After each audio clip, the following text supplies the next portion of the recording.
Condense milk তৈরি করতে যে সব উপকরণ লাগবে: আধা কেজি দুধ, হাফ কাপ চিনি, খুবই সামান্য পরিমাণ বা 1 পিঞ্চ যেটাকে বলে বেকিং সোডা, বেকিং পাউডার না, কিন্তু বেকিং সোডা এবং বেকিং পাউডার দুইটা দুই রকম। এখানে অবশ্যই বেকিং সোডাটা ইউজ করা লাগবে। একটা কড়াইতে আমি 500 ml দুধ দিয়ে দিলাম।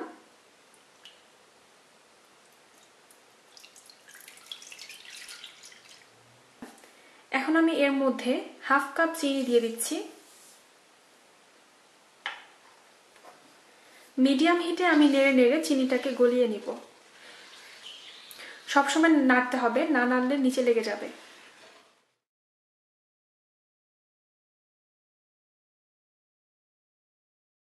চিনিটা সম্পূর্ণ গলে গেছে, এখন আমি দুধটাকে ঘন করে নিচ্ছি।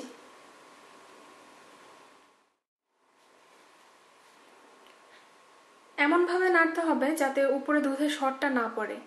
কন্টিনিউয়াস নাড়তে হবে।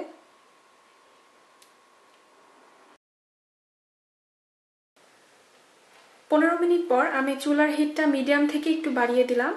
এই সময় কন্টিনিউয়াস নাড়তে হবে। খেয়াল রাখতে হবে নিচে যেন পুড়ে না যায়।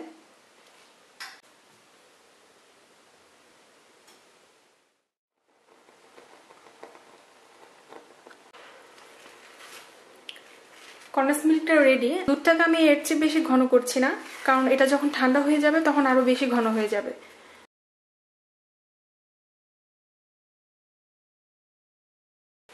এরকম হবে। চুলাটা আমি অফ করে দিচ্ছি। চুলাটা অফ করার পর এর মধ্যে আমি সামান্য পরিমাণ বেকিং সোডা দিয়ে দিচ্ছি। দেওয়ার সাথে সাথে খুব ভালোভাবে নাড়তে হবে। কিছুক্ষণ পরে দেখবেন যে উপরে ফোম ক্রিয়েট হয়েছে। নাড়লে এটা চলে যাবে। কন্টিনিউয়াস এটাকে নাড়তে হবে। বেকিং সোডাটা দেওয়ার পর দেখবেন যে কনডেন্স মিল্কটা আরো ঘন হয়ে গেছে। এখন আমি এটাকে ঠান্ডা করে নিব। আর নাড়ার প্রয়োজন নেই, ঠান্ডা হয়ে যাওয়া পর্যন্ত অপেক্ষা করছি।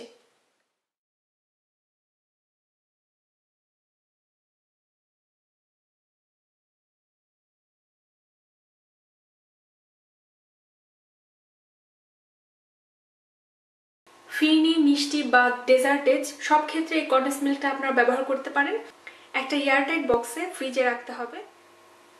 দেখলেন তো কত সহজেই দোকানের সাথে কনডেন্স মিল্ক ঘরেই তৈরি করা যায়।